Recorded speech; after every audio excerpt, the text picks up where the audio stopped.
Ever wondered why this tiny part on your Mitsubishi Delica matters?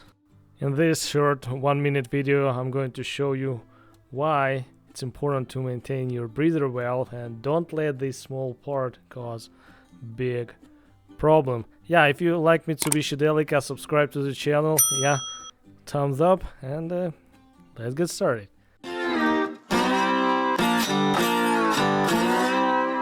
Mitsubishi Delica L400, and today I'm going to clean front differential breather valve.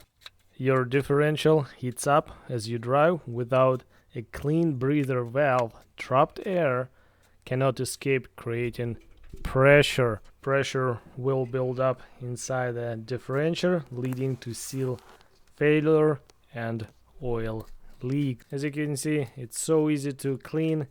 That cap should spin freely. Take it off, see if no build-up under the cap, make sure valve is free. Yeah, super easy. Make it as a part of your routine maintenance. Yeah, you can get to the front differential breather valve from underneath. It sits just behind the power steering rack. And also don't forget about your rear axle differential breather valve. Yeah, appreciated your time watching this video. If you have any questions, leave them down in the comment section below. If this video is helpful, educational, put a thumbs up, and see you in the next one. Bye bye.